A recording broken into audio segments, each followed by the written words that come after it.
সন্দীপ রেড্ডি ভাঙ্গার ব্লকবাস্টার ছবি অ্যানিমেল যখন অতি পুরুষত্ব বা টক্সিক ম্যাসকুলিনিটির অভিযোগে বিদ্ধ, তখন স্রোতের বিপরীতে দাঁড়িয়ে ছবিটির প্রশংসা করেছিলেন ইমরান হাশমি। সাম্প্রতিক সময়ে বলিউড ছবিগুলোতে আগ্রাসী প্রেম ও নারী বিদ্বেষ নিয়ে চলা তুমুল বিতর্কের মাঝেই এবার ভারতীয় গণমাধ্যমে নিজের স্পষ্ট অবস্থান জানালেন এই অভিনেতা। তার মতে, ইন্ডাস্ট্রির নায়করা নিরাপত্তাহীনতায় ভোগেন, কিন্তু কেন? স্যান্ডেলিনা সো, রূপচর্চায় আভিজাত্য।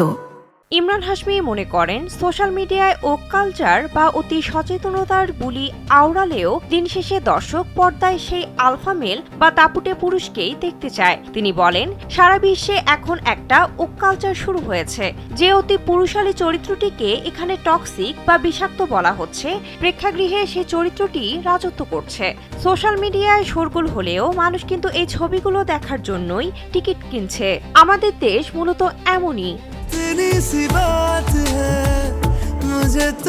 তার মতে, রণবীর কাপুরের অ্যানিমেল সফল হয়েছে কারণ এটি তথাকথিত ওক ব্রিগেড এর বিরুদ্ধে দাঁড়িয়েছিল।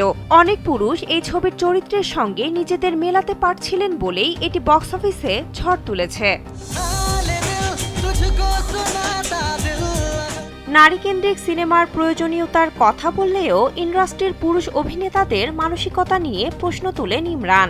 তিনি অকপটে স্বীকার করেন, আমাদের ইন্ডাস্ট্রির নায়করা খুব নিরাপত্তাহীনতায় ভোগেন। দ্য ডার্টি পিকচারের মতো ছবি আর কজন নায়ক করত? প্রতিটি গল্পে তারা নিজেদের বিজয় দেখতে চায়। কিন্তু আমি সেই সময় ওই কাজটি করেছিলাম কারণ আমার বিষয়বস্তু ভালো লেগেছিল।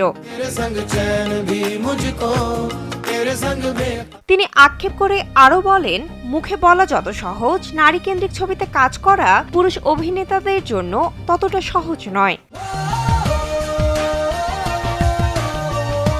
বর্তমান সিনেমার গতি প্রকৃতি বিশ্লেষণ করতে গিয়ে ইমরান টেনে আনেন ৭০ ও ৮০ দশকের প্রসঙ্গ।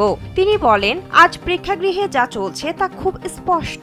দর্শকদের এখন একজন অতি পুরুষালী নায়ক, একজন ভয়ঙ্কর খলনায়ক এবং সেই চেনা ছক বা ক্লিশগুলোর প্রয়োজন। অমিতাভ বচ্চন বা বিনোদ খান্নার দিওয়ার বা ত্রিশূলের মতো ছবিগুলো এই ফর্মুলাতেই সফল হয়েছিল। বিনোদন ডেস্ক, কালবেলা।